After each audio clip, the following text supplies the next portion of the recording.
Prabhas cinema అంటేనే అంచనాలు ఆకాశంలో ఉంటాయి. అందులోనూ హారర్ ఫ్యాంటసీ జానర్ కావడంతో ద రాజాసాబ్ పై ఆసక్తి ఇంకా పెరిగింది ప్రేక్షకులకు. మరి ఈ సినిమా ప్రేక్షకుల అంచనాలను అందుకుందా? ఈ కాన్సెప్ట్ ప్రేక్షకులను మెప్పించిందా? రివ్యూలో చూద్దాం. జమీందారీ వైభవాన్ని, ఆస్తులను కోల్పోయి సాదాసీదా జీవితం గడుపుతున్న యువకుడే రాజు అలియాస్ రాజాసాబ్. అల్టీమర్స్ వ్యాధితో బాధపడుతున్న తన నాన్నమ్మ గంగమ్మ బాగోగులు చూసుకోవడమే రాజు ప్రపంచం. అయితే గంగమ్మ మాత్రం గతం తాలూకు జ్ఞాపకాల్లో జీవిస్తుంటుంది. తన యవ్వనంలో అమ్మవారి ఆభరణాలు వెతికి తెస్తానని వెళ్లిన తన భర్త కనకరాజు ఎప్పటికైనా తిరిగి వస్తాడని ఆమె వేయి కళ్లతో ఎదురు చూస్తుంటుంది. అలాంటి పరిస్థితిలో అనుకోకుండా తాత ఫోటో కంటపడడంతో ఆయన్ని వెతికి పట్టుకునేందుకు రాజు హైదరాబాద్ బయలుదేరుతాడు. ఈ అన్వేషణలో ఉండగానే బెస్సీ అంటే నిధి అగర్వాల్ ని చూసి తొలిచూపులోనే ప్రేమలో పడతాడు. కానీ ఆమెకు తన ప్రేమను వ్యక్తపరిచే లోపే భైరవి కథలోకి ఎంటర్ అవుతుంది.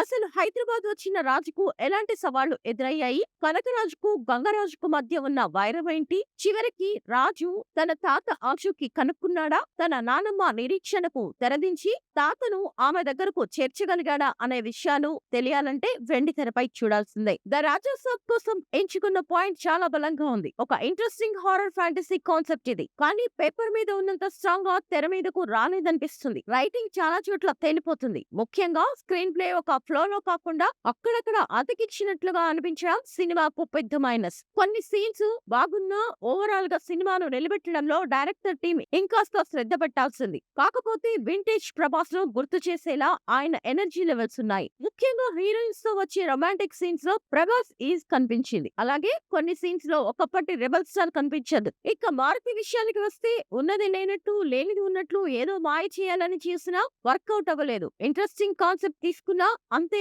ఆసక్తికరంగా చెప్పడంలో ఎక్కడ మిస్ ఫైర్ అయింది రాజాసాబ్. ఫస్ట్ 10 మినిట్స్ చాలా ఇంట్రెస్టింగ్ గా ఉంటుంది. మంచి సీన్ తో బ్రేక్ ఇచ్చాడు మారుతి. సెకండ్ హాఫ్ అంతా కోటలోనే సాగుతుంది. ఫస్ట్ హాఫ్ తో పోలిస్తే సెకండ్ హాఫ్ పర్వాలేదు. కొన్ని సీన్స్ ఎంజాయ్ చేయవచ్చు. చివరి అరగంట సినిమా అంతా హెలియోజినేషన్ చుట్టూ తిరుగుతుంది. సినిమా మొత్తం ఒక ఎత్తు అయితే చివరి 25 నిమిషాలు మరో ఎత్తు. క్లైమాక్స్ ఎపిసోడ్ చాలా సాలిడ్ గా ఎగ్జిక్యూట్ చేశారు. అక్కడ నేనొక్కడినే సినిమా గుర్తుకొస్తుంది. రొటీన్ గా కాకుండా కొత్తగా ట్రై చేసిన హారర్ ఫ్యాంటసీ ఐడియా ఇది. అయితే కథనం ఇంత గ్రిప్పింగ్ గా లేదు. అక్కడక్కడ సాగతీసినట్లు అనిపిస్తుంది. దానికి తోడు ట్రైలర్ లో చూపించి ఆసక్తి రేకెత్తించిన ముసలి గెటప్ సినిమాలో లేకపోవడం పెద్ద డిసప్పాయింట్మెంట్. ఇది మేజర్ మిస్టెప్ అని చెప్పవచ్చు. చాలా కాలం తర్వాత ప్రభాస్ ను ఇంత ఎనర్జెటిక్ గా చూడడం ఫ్యాన్స్ కు పండగ లాంటి వార్త.